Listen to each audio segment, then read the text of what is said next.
Hello, Tommy Keane fans. It's me, Travis Myers, and my beautiful sister, Natasha Marsiguerra. And again, we are the authors of Sister Margaret, book 1 in the Tommy Keane detective series. And another Q&A for you, our fans. Do I got to say more? No. Go ahead. I don't think so. We're ready. I think we're Yeah, ready. I think we're ready. Okay. I don't know. Is there more? Go. Oh, we got to thank everybody. Thanks for being fans. We really appreciate it. We really appreciate that you're reading the book, that you're buying the book, and that you've taken the time to actually send questions to us, or actually to Bully Press, our publishing company. Thank you very much.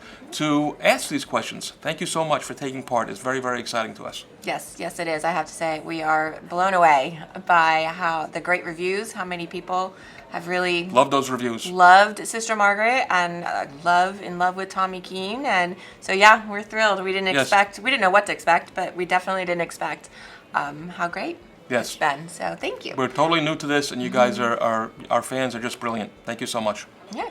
So, are you ready for this one? Ask a question. Okay, let's go. Number 1. Okay. So question number 1 is from Brianna, aka Brianna's Best Books from Port Monmouth, New Jersey. And she asks, how did your experience growing up in New York City affect the writings of Sister Margaret and the character of Tommy Keane? Why don't you take that one? Okay. Well, I mean, growing up in New York City was, obviously, it's a book about New York City, and it had to influence us, completely and wholeheartedly, because everything we write about is New York City. It's all places that we know, places that we grew up in our neighborhood of Yorkville and other parts of the city. And the characters, of course, are all true New Yorkers. And I kind of like to think, I think you agree with me, that the book is more the novels, the series itself is more about New York City, and the crimes and characters and everything like that are the characters of the city, of the book. Does that make sense to you? Did I say that properly? Yeah, I like that. I like that. It's like you take everything, you put it in a blender, all the people we know, the experiences you have had, we've all known, and we come out with this story. But like you said, I think that's exactly right. It's a story about New York City, especially Yorkville. And I think everything related to that and all of the people in it are just the characters, but so are the restaurants, so are the bars. Absolutely.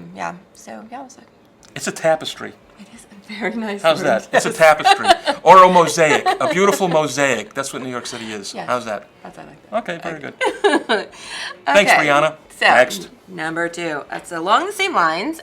This one actually comes from a neighborhood girl. This one is from Kelly, a.k.a. Kelly Kills Books, who lives in Yorkville, in New York City, and loves Sister Margaret so much, she actually created an official Tommy Keane fan page. So, yes, thank you so much for that, Kelly. You rock. So, Kelly rocks. Everybody out there, she posts photos of the neighborhood. She posts real people with our book at the neighborhood areas. We gotta send her some old pictures too. Oh, we're going to send you some old pictures, Kelly. We're going to find them, dig some stuff up that you might like, and we'll send them to you. That would be actually very cool. I think that's very cool, yeah. All of you out there, really, you should go and check out her page. It's the official Tommy Keane fan page, as well as Kelly Kills Books. Kelly Kills Books, Kelly Kills Books on Instagram. So, yeah, check her out. She's awesome. But she wants to know, I know all of the pubs, bars, and restaurants you mentioned in Sister Margaret are real, and I so love that. Have you been to every one of them? Or do you just use them as a backdrop for the story? So, go ahead, Big Brother. I think this one is geared towards you. So, yes. All of the bars, pubs, restaurants, locations, parks, whatever it is that you read about, I've been to all of those pubs and bars and restaurants dozens and dozens and dozens of times. Many of them we've had family functions in. We know most of the owners by name. Not everybody, but most of the owners we know by name. We know the regulars. We know, just about everything there is to know about it, and that's why we write about it, because we know about it. Geez, did I answer that enough? Is that enough? I think so. I think you get for it? me, I've been pretty much every, like you said, the parks and neighborhoods, and I've been to most of the bars. We did go on a little pub crawl, Travis and I, when we were writing Sister Margaret, and he took me to the ones that I had never been to. Which probably was because I was not allowed to go to the bars when I was in my younger years. Yeah, in your younger years, yes. I wanted to make sure she had the full flavor of the Tommy Keane experience, so I made sure she visited every place we ever write about. It was fun. It was a good night. It was a good night, yeah. You know, we should do that one night when everything opens up. We should have fans, and we should go on a pub crawl with our fans. Excellent idea. That would be a good idea, huh? Hold us to that. Fans, hold us to that. Remind us. That's something we got to do.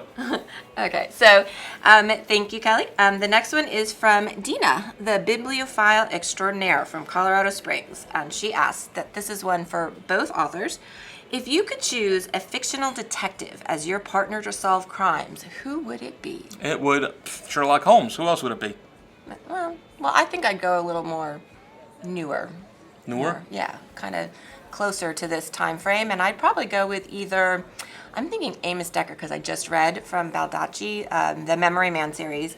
Because one, he's really big. He's like a football player, right? So he's no Sherlock. I don't know anything about him, but he's no Sherlock. But he's got a memory. He's got a thing that happened to his brain, and he remembers everything. So he's super cool. So yeah, I think him, or maybe Agent Pendergrass. He's pretty cool too. He figures everything out. I don't know him either. I know Sherlock Holmes though. No, he's no Sherlock Holmes. Sherlock Holmes is the man. Okay. Next one. Dana, aka Dana Mustard Reeds from Victoria, British Columbia, asks, what was the hardest scene you had to write? Ooh, the hardest thing I've ever written. Okay. I'm not sure exactly what you're asking, but if you want to talk, if you're talking about like emotionally, all right, because everybody likes to talk about their emotions now, I would say the prologue to Hayden John Marshall, which you have not read yet, will absolutely break your heart, and it breaks my heart. It breaks my heart every time I had to read it. When I wrote it, when I rewrote it, when I read over it, it's a heartbreaking bit, and it's that emotionally that would be the hardest one. As far as actually technically writing, the biggest problems I have is keeping my timeline straight, keeping things in order, and luckily I have this one here who fixes all of my mistakes. Where I make mistakes with the times, with the dates, with different things, and they'll need to be rearranged. Or even from a writing perspective, they should be rearranged, because although I know in my head what I want to say, and I get the story out there, I know what I'm talking about, and you, the reader, don't. So Natasha fixes it and makes it much more, so it unfolds properly. Is that what it? So it unfolds properly, and that's what she does. Yeah. So I think, in terms of difficultiness over all of the books, on the technical side, it is knitting it together to make it make sense to those that don't know what's going on in your head. Right. I think emotionally in Sister Margaret, I think the sisters at the end really, sisters. Yeah. And I think. Well, that's like a double-edged thing, because they're heartbreaking and yet they're heroic at the same time. Yeah. Is heroic the right word? I don't know. Maybe. I don't know. I don't know. It's a sad story. You know who else kind of makes me sad? Are the junkies. Junkies will break in real life. Junkies will always break your heart. That breaks my heart for them. Junkies will break your heart. So hopefully that answered your question. You ready for another one? Yes, please. Okay, let's see. This is another from Dina. Can you give us a hint as to what we can expect from the next book? Tears. Lots of tears. Yeah, I could see that. Tears? How's that? Yeah, that one. So the next one in our series is Hayden John Marshall. Yeah. And it's going to make you cry, I think. Or should. It's going to wow you. I think it'll wow you. I think when I first got my first run-on sentence, 200 pages of it, I really did not expect, just teasing me, where it went to where it went, and how more emotionally it really was. We got some great new characters, some new side characters that I think you're all going to love.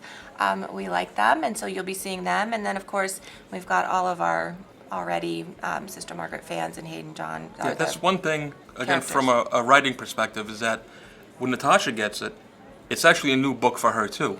Because although we collaborate wholly, we've decided that it's better off if I write the whole thing and give it to you.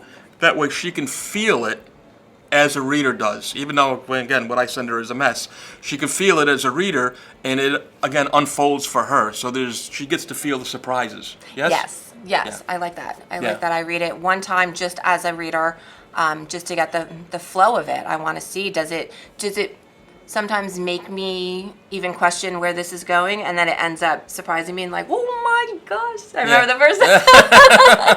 There was one time in Sister Margaret, I like immediately dropped it and was like, oh my